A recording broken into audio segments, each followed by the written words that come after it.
Le droit constitutionnel, c'est l'une des matières phares de la licence de droit. Alors certains la détestent, d'autres l'adorent, et en général cette matière est étudiée en première année de droit. Pour cette matière, l'exercice le plus classique, c'est la dissertation. Tu peux aussi avoir parfois des commentaires de texte. Alors, qu'est-ce que le droit constitutionnel ? Le droit constitutionnel, c'est tout d'abord une branche du droit public. Alors tu ne le sais peut-être pas, mais le droit est divisé en deux grandes branches, en deux grandes catégories. D'un côté, tu as le droit privé, c'est toutes les règles qui intéressent les particuliers, les individus, les sociétés, etc. De l'autre côté, tu as le droit public, c'est tout ce qui concerne l'État, l'administration, la nation, l'intérêt général. Le droit constitutionnel, c'est bien une branche du droit public.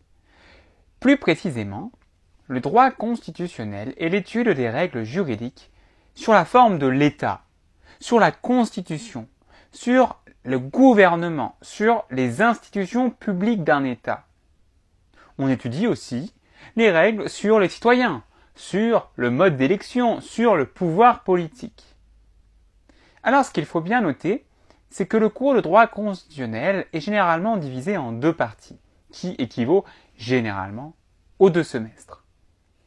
La première partie porte sur la théorie générale de l'État. La deuxième partie porte sur les institutions de la Ve République. Alors, qu'en est-il de la première partie ? En général, le cours de droit constitutionnel commence donc par une théorie générale de l'État. Dans cette partie, tu vas apprendre toutes les grandes théories, les grandes notions qui gravitent autour de l'État, de la nation, du gouvernement, de la Constitution. Car en effet, en droit constitutionnel, il y a tout d'abord une notion qui est centrale. C'est véritablement la notion d'État. Qu'est-ce qu'un État ? Est-ce que c'est la même chose qu'une nation ? Qu'est-ce qu'un État fédéral ? Que faut-il entendre par État unitaire, État régional ? Est-ce que la décentralisation, déjà, première chose, qu'est-ce que c'est ? Et ensuite, est-ce que la décentralisation, c'est la même chose que la déconcentration ? Et donc, toutes ces choses-là, tu vas les étudier, et tu verras aussi qu'un État se caractérise selon 3 éléments constitutifs, un territoire, une souveraineté et un pouvoir politique. Après avoir envisagé les différentes questions autour de l'État, tu étudies généralement une autre notion centrale, une autre notion fondamentale. C'est la notion de constitution. La constitution, c'est ce texte central dans un État qui organise et qui prévoit les différentes règles de fonctionnement des pouvoirs publics, des institutions publiques, comme le Parlement, le gouvernement, le président. Et c'est la Constitution qui, par exemple, présente les différents pouvoirs du président de la République. C'est aussi la Constitution qui va présenter ce qu'est le Premier ministre, comment est-il nommé, ou encore à quoi sert le Parlement. Le droit constitutionnel comporte donc une étude approfondie de cette notion de constitution. Tu verras alors comment on adopte une constitution, comment on la modifie, voire comment on la supprime. Tu verras également quelle est la place de la constitution dans un ordre juridique, et tu verras qu'en droit français, en tout cas, c'est le texte suprême en France et qu'il est supérieur à tout le reste, et que la constitution est notamment supérieure aux lois, par exemple. Tu aborderas également la question du contrôle de constitutionnalité. Qu'est-ce que c'est que ce contrôle de constitutionnalité ? C'est très important. C'est le contrôle par lequel on va vérifier qu'une loi qui est adoptée par le Parlement, parce que je vous rappelle, la loi est adoptée par le Parlement, par l'Assemblée nationale et le Sénat, donc on va vérifier qu'une loi adoptée par le Parlement est conforme, elle respecte bien la Constitution. On va vérifier donc que la loi respecte la Constitution. Contrôle de constitutionnalité. Et si ce n'est pas le cas, cette loi ne pourra plus exister. Ensuite, après la notion de constitution, le droit constitutionnel s'occupe de la notion, là encore fondamentale, de démocratie. Qu'est-ce que la démocratie ? Demos kratos, c'est un régime dans lequel le citoyen, le peuple, a le pouvoir. Qu'est-ce qu'une démocratie directe? Quelle est la différence avec la démocratie indirecte? Quid de la démocratie semi-directe? Comment le citoyen participe-t-il à la démocratie? Quels sont ses différents moyens d'action? Le référendum, etc. Tu étudieras également les différents modes de scrutin, c'est-à-dire la façon dont sont élus les différents représentants. En France, par exemple, le président de la République est élu au suffrage universel direct par un scrutin uninominal à 2 tours. Par ailleurs, il y a une grande théorie que l'on doit notamment à Montesquieu et qui s'applique en droit constitutionnel. C'est la fameuse théorie de la séparation des pouvoirs.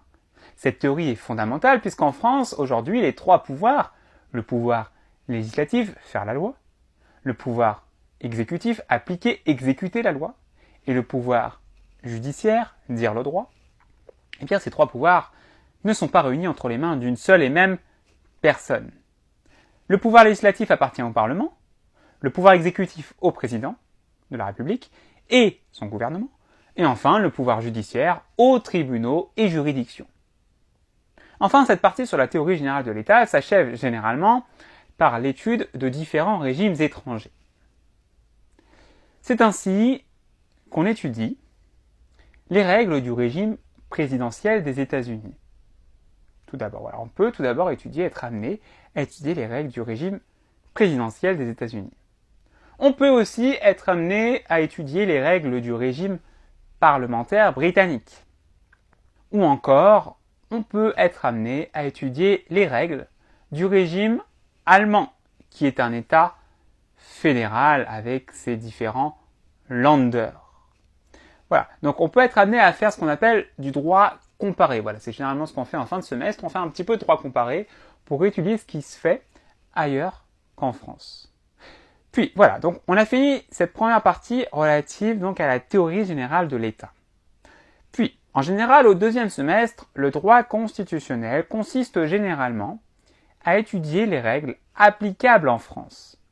Parce que la deuxième partie, généralement, du cours de droit constitutionnel est consacrée aux institutions politiques françaises de la Ve République. Généralement, on commence par une étude des 3e et 4e Républiques, donc les républiques précédentes, parce que je vous rappelle, on est sous la 5e, eh bien, en généralement, on commence par l'étude donc des 3e et 4e Républiques, avant d'aborder la naissance de la Ve République. Puis, une fois tout cela posé, une fois ces préalables posés, il est donc possible d'étudier les règles de droit constitutionnel qui sont applicables en France. Donc, il faut bien avoir compris le premier semestre, ça c'est très important, il faut bien avoir compris le premier semestre pour réussir le deuxième semestre.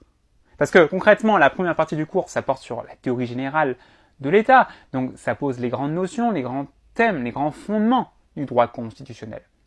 Puis ensuite, la deuxième partie du cours, sur les institutions de la Ve République, eh bien, ça permet de voir comment ces grands fondements, comment ces grandes notions, comment ces grandes thématiques s'appliquent concrètement en France. Alors, la Constitution du 4 octobre 1958, date extrêmement importante, pose ainsi les principales règles applicables aux institutions françaises de la Ve République.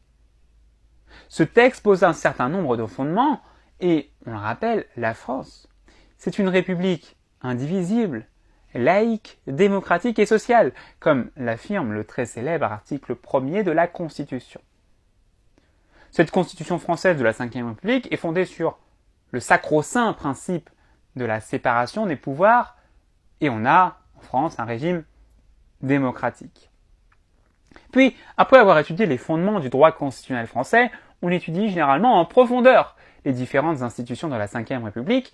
On commence généralement par le président de la République, chef de l'État, et du pouvoir exécutif élu pour 5 ans, au suffrage universel direct. Quels sont ses pouvoirs? Quelles relations entretient-il, par exemple, avec le Premier ministre?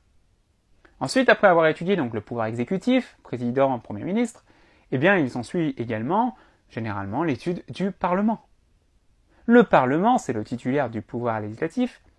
il est composé de l'Assemblée nationale et du Sénat, donc de députés et de sénateurs. Et donc le Parlement, puisqu'il est titulaire du pouvoir législatif, eh bien il adopte la loi, il légifère. Donc la question se pose de savoir comment la loi est adoptée. Quelle relation le pouvoir législatif a-t-il avec le pouvoir exécutif? Enfin, il ne faut pas oublier le Conseil constitutionnel, qui a une place très importante sous la Ve République, puisque c'est notamment le Conseil constitutionnel qui s'occupe de faire le fameux contrôle de constitutionnalité. Voilà pour l'introduction au droit constitutionnel. Alors c'est une matière pas très évidente, assez technique, et pour l'apprécier, moi ce que je peux vous donner comme conseil, c'est vraiment de suivre l'actualité, de suivre la politique, de s'intéresser à tout ça, parce que ça permet concrètement de mettre en pratique ce que l'on aura appris. Voilà. Alors si vous avez du mal avec des notions, eh bien je vous renvoie à ma playlist de droit constitutionnel que j'ai donc fait sur ma chaîne YouTube. Si la vidéo t'a été utile, si la vidéo vous a plu, eh bien n'oubliez pas de liker la vidéo, c'est important pour moi pour me soutenir, et aussi de vous abonner à la chaîne pour recevoir d'autres vidéos. Voilà, à très vite.